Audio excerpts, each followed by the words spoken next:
안녕하세요. 저는 돌싱이 된 지 이제 반년 정도 된 여자입니다.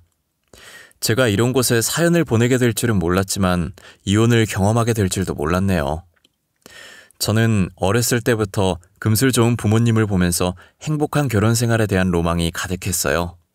다정하고 나밖에 모르는 남편과 귀여운 자식들까지 집안의 웃음소리로 가득한 결혼 생활 말이에요. 하지만 그것은 제 로망일 뿐이었고 막상 실제로 겪어보니 결혼은 현실이더라고요. 모든 것엔 장단점이 있기 마련이지만 제게 있어서 결혼은 단점밖에 없었어요.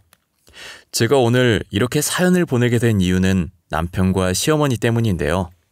저는 남편을 회사에서 처음 만나 사내 연애를 하고 결혼까지 하게 됐어요. 남편은 회사 내에서 분위기 메이커로도 유명했던 직원이었어요. 깔끔한 스타일에 웃기기까지 하니 여직원들에게 인기도 굉장히 많았죠. 남편을 좋아하던 여직원들 중에 하나가 바로 저였어요. 남편은 놀 땐 누구보다 잘 놀고 일할 땐 냉철하고 정확한 사람이었어요. 저는 남편의 잘 노는 모습보다도 진지하게 열심히 일하는 모습에 반했었어요.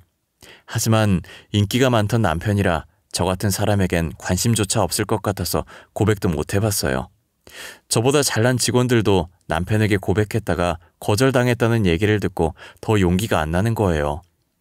자신감이 바닥까지 떨어진 저는 이대로 남편을 포기해야겠다는 생각을 하고 있었죠. 그러다 중요한 프로젝트를 성공리에 끝마치고 직원들과 다 같이 회식을 하게 됐는데 남편이 많고 많은 자리 중에서 제 옆자리에 앉는 거예요. 여직원들은 부럽다는 듯 저를 쳐다봤고 저는 놀라서 남편을 쳐다봤어요. 남편이 저를 보고 싱긋 웃더니 앉아도 되냐고 묻길래 어리버리한 표정으로 고개를 끄덕였어요. 저는 잠깐 사이에 이게 꿈인지 생시인지 왜 많은 자리 중에 하필 내 옆자리였는지 그 웃음은 또 무슨 의미인지 오만 가지 생각이 다 들었어요. 거기다 술게임에서 제가 걸리면 본인이 흑기사를 자처해서 제 술을 대신 마시는 거예요. 회식하는 내내 저를 헷갈리게 하는 남편의 행동 때문에 계속 복잡한 신경이었어요. 혹시 흑기사 소원으로 자기 일을 나한테 다 떠넘기려고 저러시나 싶었어요. 직원들은 흑기사 소원 오늘 지나면 무효라고 당장 쓰라고 난리도 아니었죠. 남편은 나중에 쓰겠다고 오늘 안에 쓸 거니까 걱정하지 말라고 했어요. 저는 남편이 얼른 소원을 써서 복잡한 머리를 얼른 정리하고 싶은 마음뿐이었어요. 그런데 회식이 끝날 때까지도 남편이 저한테 소원을 안 쓰고 있는 거예요. 혹시나 소원을 까먹은 게 아닐까 하는 마음에 살짝 들떴었어요. 하지만 남편은 소원권이 2개 있다는 걸 까먹지 않았고 식당에서 나와서 소원을 쓰더라고요. 지영씨, 저 소원권 2개 있는 거 알죠? 저 지금 하나 씁니다. 지금 너무 어둡고 위험하니까 제가 집까지 바래다 드릴 수 있게 해주세요. 그게 제 소원이에요. 고작 그게 대리님 소원이라고요? 저는 상관없는데 대리님 집은 반대 방향이잖아요. 저야 대리님이랑 가면 안 무섭고 든든하죠. 소원이라면 그렇게 해요. 나머지 하나는 뭔데요? 남은 건 가면서 차차 말씀드릴게요. 저 12시 전엔 무조건 쓸 거예요.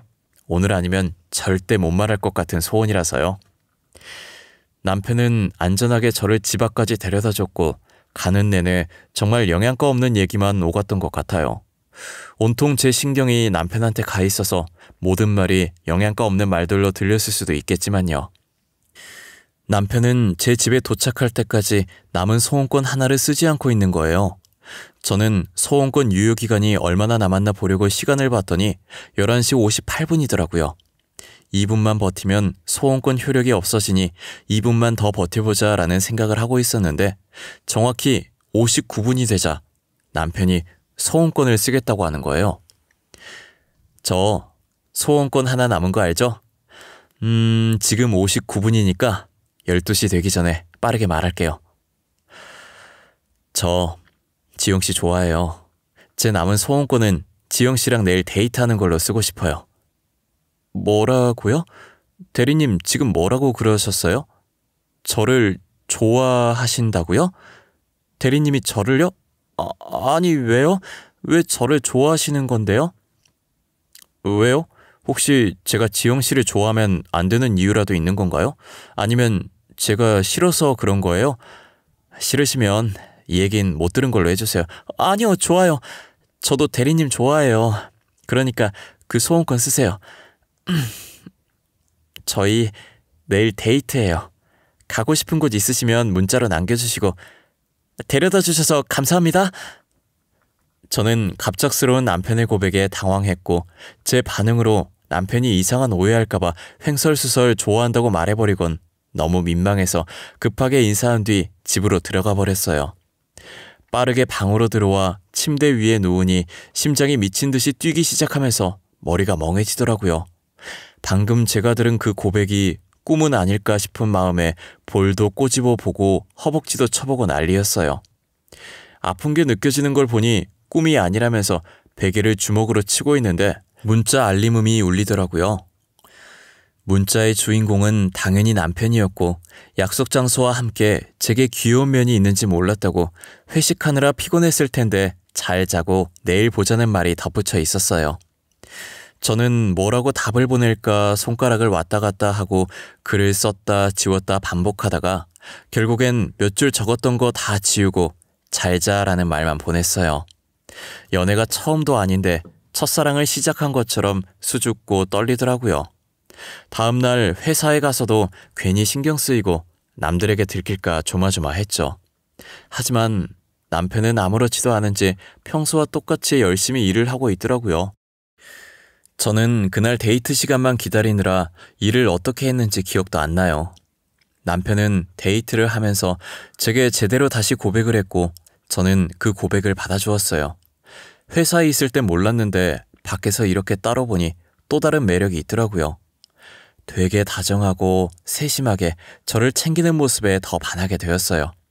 늘 제 기분부터 생각해주고 뭘 하든 제 의견을 엄청 중요시 여겨주었어요. 사랑을 받는다는 게 어떤 기분인지 알게 해준 사람이 바로 남편이었죠. 남편이라면 제가 그동안 꿈꿔왔던 결혼 로망을 실현시켜줄 수 있을 것만 같았어요. 그렇게 연애한 지 1년이 지났을 때 남편의 청혼을 받아들였고 저희는 결혼을 하게 되었어요. 짧은 연애 기간이라 제 결혼 소식을 들은 친구들이 걱정을 많이 하더라고요. 오래 만나도 남자의 본 모습을 볼 수 있을까 말까인데 1년은 너무 짧은 거 아니냐고 하는 친구들도 혹시 사고 쳐서 급하게 결혼을 서두르는 거냐고 하는 친구들도 있었어요. 연애 기간은 짧았어도 알고 지낸 지는 3년이라고 친구들 만날 때마다 해명하기 바빴던 것 같아요. 저는 이 결혼에 후회하지 않을 자신이 있었고 누구보다 잘 살 자신이 있었어요. 하지만 결혼을 하고 나서 자신만만하던 모습은 온데간데 없어졌고 친구들 말 들을 걸 그랬다는 후회만 가득 차기 시작했어요. 신혼여행을 갔다 와서 신혼집에 들어서는 순간부터는 제게 늘 다정했고 저의 의견을 존중해줬던 남편과 완전히 다른 모습을 한 남편이 존재했어요. 결혼하고 보니 친구들 제게 했던 말 중에 틀린 말이 하나도 없었어요. 남자란 종족은 여자를 꼬시기 위해서라면 뭐든 다 한다고 하더니 남편 하는 행동을 보니까 그 말이 정확하더라고요. 언제는 물 한 방울 안 묻히겠다고 하늘의 별도 따다 주겠다고 해놓고 지금은 설거지에 손빨래에 하도 물을 만져대서 손에 습진까지 생길 지경이었어요. 그동안 연기를 했던 건지 연애 시절 보였던 다정한 모습들은 어디에도 찾아볼 수 없었죠. 남편은 무엇 하나 자기 손으로 하는 게 없었고 전부 저를 통해서 하려고 했어요. 물 가져와라, 리모컨 가져와라. 정말 사소한 것 하나까지 저를 못 시켜 먹어서 안달이었어요. 자기는 일하고 와서 힘들다고 하는데 저도 같은 회사에서 같은 부서에서 일하거든요. 누가 보면 저는 일 안 하고 하루 종일 집에만 있는 사람인 줄 알겠어요. 같은 회사 다니면서 자기가 무슨 일 하는지 제가 다 아는데 그 일이 뭐가 그렇게 대수라고 집에서는 손 하나 까딱 안 하고 왕대접을 받으려고 하는지 모르겠더라고요. 남편은 퇴근해서 집에 들어오면 소파와 한몸이 되어 움직일 생각을 전혀 안 해요. 양말도 벗어서 대충 거실 한가운데 던져놓고 그대로 소파에 누워 폰을 보고 있어요. 배극적이면서 제게 리모컨 달라고 하는데 그게 얼마나 꼴보기 싫은지 몰라요. 항상 소파 바로 옆에 놔두는 리모컨도 손 뻗기 귀찮아서 제게 달라고 하는 거예요. 짜증나긴 하는데 솔직히 남편이랑 말 섞는 게 더 스트레스 받을 것 같아서 그냥 리모컨을 살짝 남편 쪽으로 던져주고 말아요. 그래도 남편은 어느 정도 봐줄만 한데 더 큰 문제는 시어머니였어요. 리모컨을 남편한테 건네주고 나면 항상 정확한 시간에 공포의 휴대폰 벨소리가 들려요. 안 봐도 전화를 건 사람이 시어머니일 것이고 전화 받으면 저녁상 찍어서 보내려고 할 게 뻔했어요. 시어머니는 밥상 사진은 기본이고 설거지 후 그릇 사진, 빨래 사진 모든 것을 보내달라고 해요. 업체에서 나온 사람 마냥 집안일에 관한 모든 것을 찍어 보내달라고 하면서 감시하고 지적하죠. 남편을 어린아기 취급하면서 위생에 신경 좀 써달라고 매일같이 전화하세요. 그렇게 소중한 아기면 제발 시어머니께서 다시 데리고 가서 키우라고 하고 싶은 심정이었어요. 저도 결백증 있는 친정어머니의 영향으로 항상 위생을 중요시 여기는 사람이에요. 오히려 더러운 건 소파에 누워서 꼼짝도 안 하는 식충이 남편이거든요. 제발 저한테 하는 잔소리 반만이라도 남편한테 해줬으면 하는 바람이 컸어요. 자기 몸만 씻을 줄 알았지 아마 저희 남편보다 더러운 사람은 또 없을 거예요. 그나마 지 몸이라도 잘 씻어서 다행이라는 생각까지 들 정도였거든요. 지 몸은 어찌나 끔찍하게 여기던지 밥 먹고 식탁 닦다가 실수로 음식 부스러기라도 남편한테 튀게 되면 얼굴을 아주 있는 대로 구기고선 그 부스러기를 저한테 던지더니 째려봐요. 그렇게 깔끔 떨 거면 거실에 뒤집어 놓은 양말과 아무렇게나 벗어둔 셔츠나 치웠으면 좋겠어요. 남편이고 시어머니고 저를 가만히 놔두는 사람이 없었어요. 저는 아침 저녁으로 시어머니의 전화가 울리면 자동으로 몸이 떨리기 시작해요. 과연 전화를 받으면 무슨 말이 튀어나올까 하는 두려움이 가득 차죠. 아가, 나다. 너 아직 퇴근 안 했니? 저녁상 사진 보낼 때가 됐는데 왜 아직 아무런 문자가 없어? 너네 혹시 외식하니? 밖에서 먹는 음식 몸에 안 좋다고 내가 말했을 텐데. 아, 어머님, 저희 외식 안 해요. 퇴근이 조금 늦어져서 이제 요리 시작했어요. 금방 차려서 사진 보내드릴게요. 10분만 기다려주세요. 너 유기농 음식들만 사서 만드는 거 맞지? 우리 애 입으로 들어갈 건데 신경 좀 써줬으면 좋겠네. 미안하지만 내가 이렇게 부탁 좀 하마. 네네, 제가 알아서 몸에 좋다는 것만 골라서 해먹이고 있어요. 그러니까 너무 걱정하지 마세요. 그럼 들어가세요, 어머님. 자기 아들만 입이고 제 입은 입도 아닌지 정말 사람 기분 나쁘게 말하는데 뭐 있다는 생각이 들어요. 시어머니와 전화를 끊고 나면 기분이 좋았던 적이 단 한 번도 없어요. 혹시 저런 말투들은 시자 붙은 사람들이 타고나는 재주 같은 건가요? 어디서 며느리 화나게 하는 강좌라도 따로 받는 것처럼 어쩜 하나같이 저런 말투가 나올까요? 그래도 시댁에서 합가를 안 하는 것만으로도 천만다행이라는 생각이 들었어요.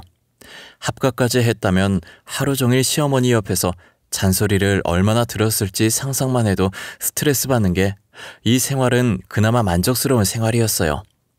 거실에 널브러진 남편 옷들을 볼 때마다 화가 나면 시어머니를 떠올려요. 시댁에 합가를 안 하는 것만으로도 그만큼 제게 위안이 됐거든요. 그렇게 하루하루를 버티고 지내고 있었는데 결혼한 지 2년째 되던 해 시댁에 들어가게 된 거예요. 저는 신혼집이 경매로 넘어갔다는 우편물을 받고서야 남편이 무슨 일을 벌이고 있었는지 알게 됐어요. 남편은 돈도 없으면서 자신의 친구와 같이 사업을 하겠다고 저희 집을 담보로 대출을 받은 거예요. 친구가 돈 주면 자기가 알아서 다 하겠다고 해서 믿고 줬는데 돈을 받자마자 그대로 날라버린 거죠. 남편은 대출받은 돈을 갚지 못했고 신혼집은 그대로 경매로 넘어가게 됐어요. 혼자 사는 집도 아니면서 왜 혼자 독단적으로 행동을 하는지 이해가 안 가더라고요. 심지어 신혼집 살 때도 남편이 모아둔 돈이 별로 없어서 거의 제 돈으로 냈었거든요. 그런 집을 왜 제 의견 하나도 안 묻고 저런 짓을 벌였는지 진짜 화가 났어요. 당신 이거 뭐야? 우리 집이 왜 경매로 넘어가? 당신 도대체 뭐하고 다닌 거야? 왜 나랑 상의도 없이 우리 집을 담보로 대출을 받은 거야? 사업 좀 해보려고 그랬다, 왜? 다 우리 가족을 위해서 그랬던 거야. 돈 많이 벌어서 남의 월급 받는 거 말고 나도 누군가한테 월급 주는 사람이 되고 싶었다고. 지금 당신이 뭘 잘했다고 소리를 질러? 사업도 잘 모르는 사람이 왜 그런 짓을 벌인 거야, 내가 이 우편물 안 받으면 영원히 말 안 하려고 했어? 그래? 말하려고 했어. 말하려고 했다고. 난 단지 친구가 알아서 다 해주겠다는 말에 믿고 그런 거라고. 에이, 나라고 이렇게 될 줄 알았겠어? 나도 피해자야. 나도 피해자라고. 나한텐 당신이 가해자야. 알아? 이제 우리 집 어떡할 거야? 당장 다음 주까지 집 빼라는데 어떡할 거냐고. 우리 당장 갈 곳도 없어. 갈 곳이 왜 없어? 우리 집 가면 되잖아. 우리 엄마가 받아줄 거야. 엄마한테는 내가 말할게. 우리 잠깐만 본가 들어가 있자, 이런 사연으로 지옥 같은 저의 시댁살이가 시작됐고 남편은 웃고 저는 울었어요. 별다른 방법이 없으니 정말 울며 겨자 먹기로 시댁에 들어가게 됐어요. 제가 시댁에 가서 좀 놀랐던 게 이제껏 시아버지께서 안 계신 줄 알았어요. 상견례 때나 결혼식 때도 못 봤고 따로 시아버지 언급이 없어서 돌아가셨거나 이혼하신 줄만 알았어요. 그런데 아무런 언급이 없던 시아버지께서 떡하니 시댁에 계시더라고요. 다만 몸이 불편하신 건지 안방에서 계속 누워 계시기만 했어요. 알고 보니 시아버지께서 예전에 사고를 크게 당하셔서 한동안 의식이 없으셨는데 다행히 오랜 시간 뒤에 의식을 겨우 차리셨고 안타깝게 식물인간 상태가 되었다고 하더라고요. 병원에서 계속 모시다가 얼마 전에 집에서 간병하기 시작했다고 들었어요. 간병하시는 분이 따로 있나 했는데 시어머니께서 직접 시아버지를 간병하시더라고요. 시어머니 성격으로 봐서 아픈 시아버지를 제대로 안 보살피고 못살게 괴롭힐 것 같았어요. 하지만 제 생각을 완전히 뒤엎고 시아버지를 엄청 정성스럽게 보살피시더라고요. 계속 누워있으면 욕창 걸리기 십상이라 조그만 몸과 가녀린 팔로 익숙한 듯 시아버지를 요리조리 돌려가면서 욕창에 걸리지 않게 관리를 하셨어요.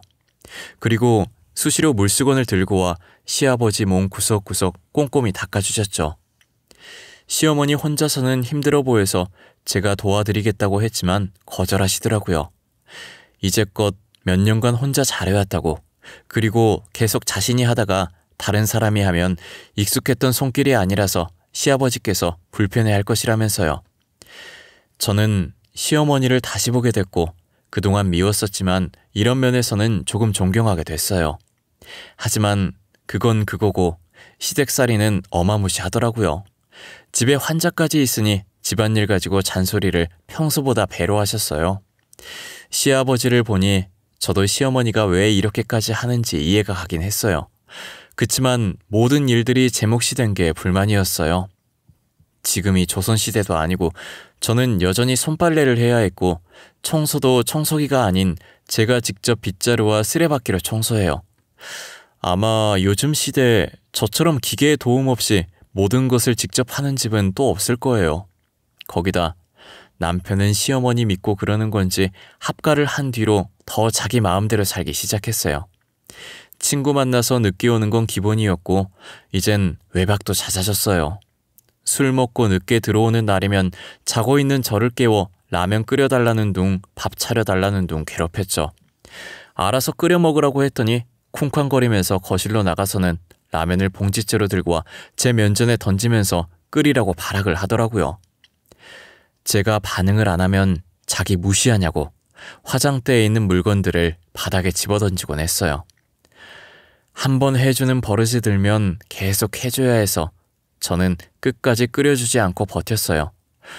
그랬더니 갑자기 제 머리채를 잡고 흔드는데 그래도 분이 안 풀리는지 그대로 제 머리채를 잡아올려 누워있던 저를 일으키는 거예요. 제가 놓으라고 소리 지르자 시끄럽다며 뺨을 내리치더라고요.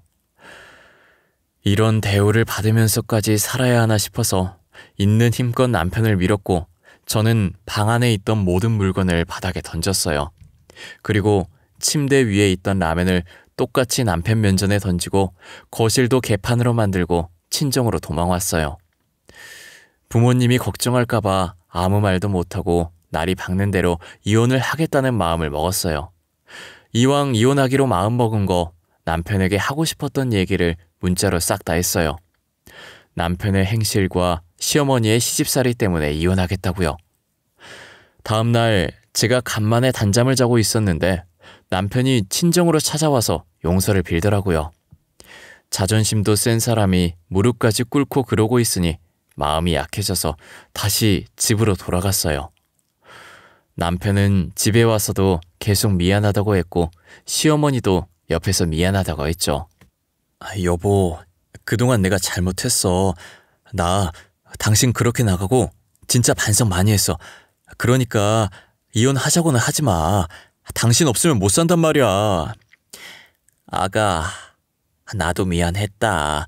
나는 너네 시아버지 챙기느라 아들내미 챙길 시간이 없어서 괜히 미안한 마음에 그랬으면 안 됐는데 너한테 나 대신 엄마 노릇을 시키고 유난 떤 것 같아. 아니에요, 어머님. 저도 잘한 거 없는데요.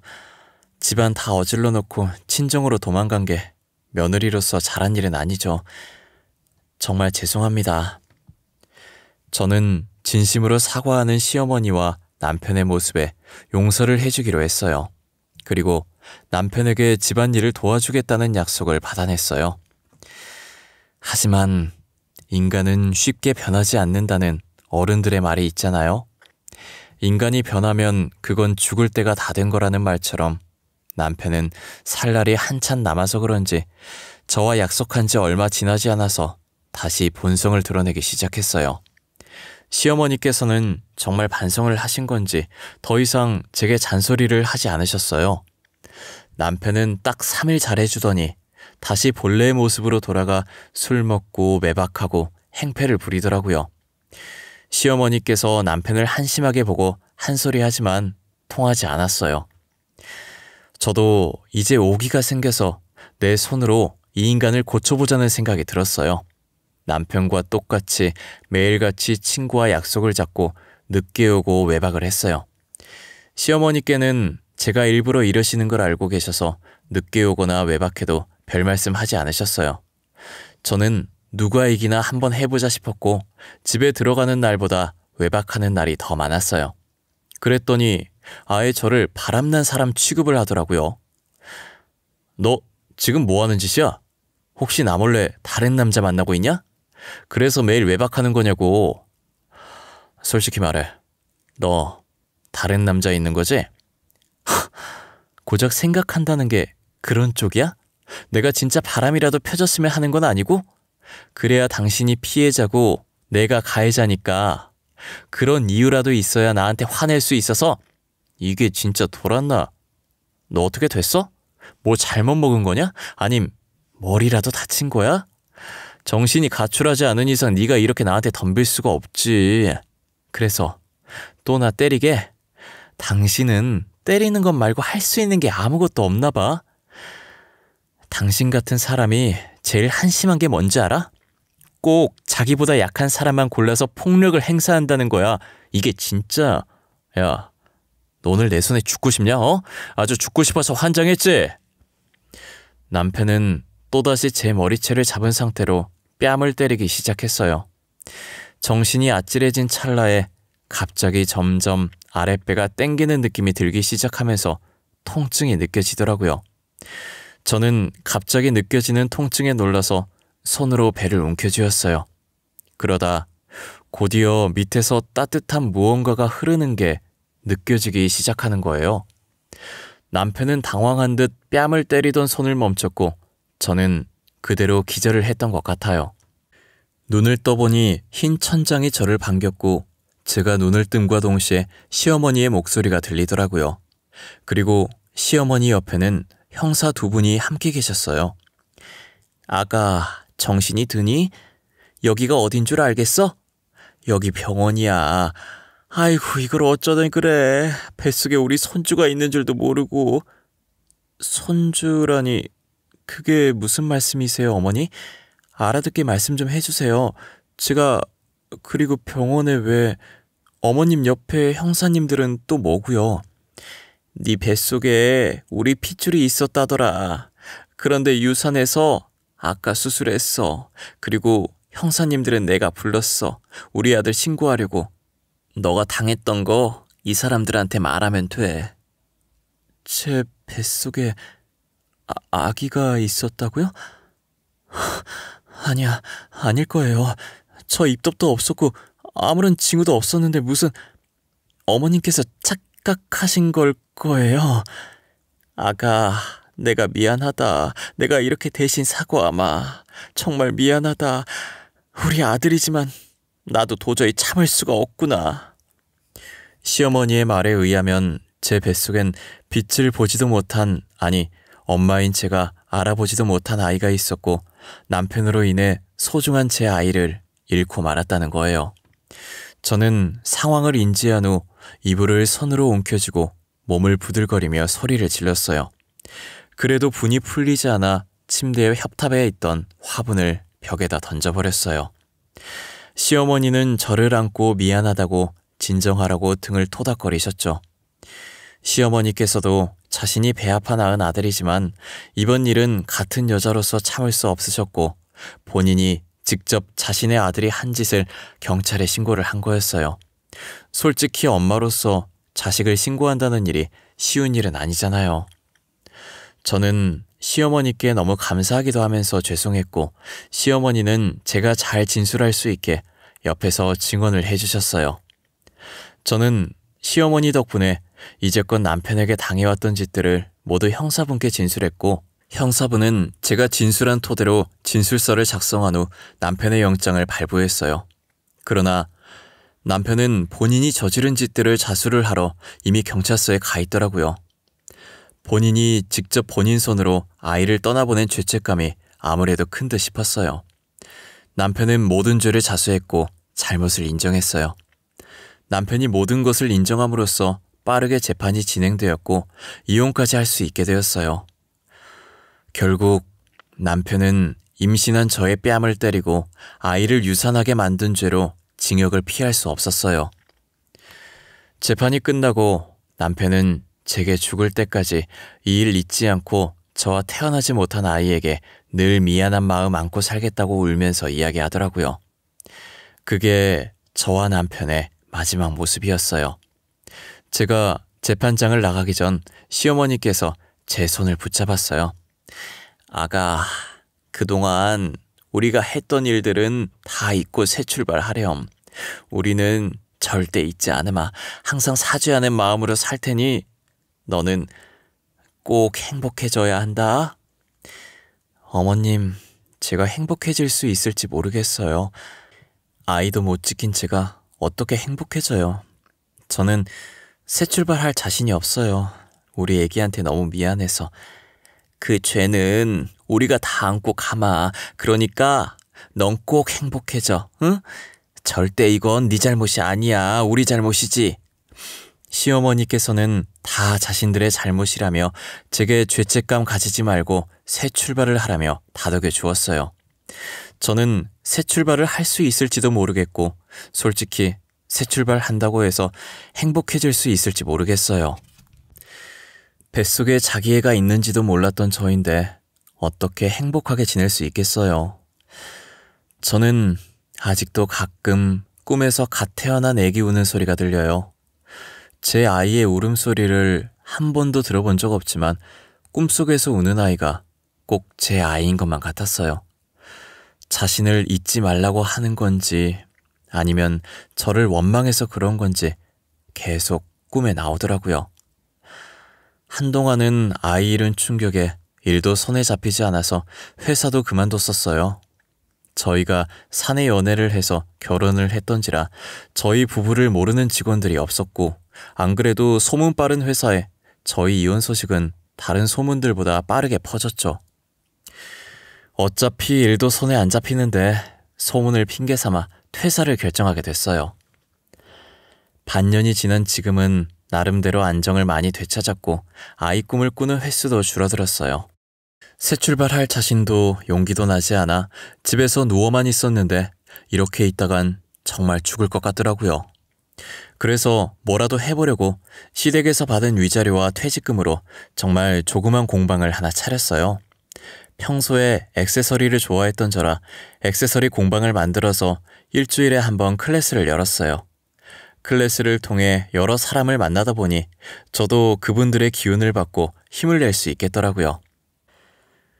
저의 정신력이 완전히 회복된 건 아니지만 좋은 분들을 많이 만나 일상생활을 할 수 있을 정도는 되었어요.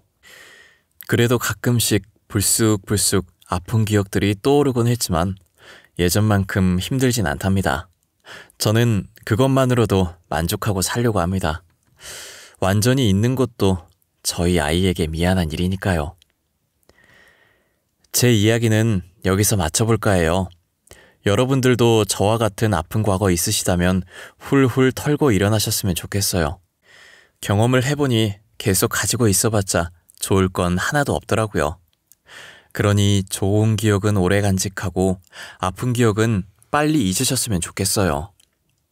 지금까지 제 이야기 들어주셔서 감사하고 늘 건강하시길 바랄게요.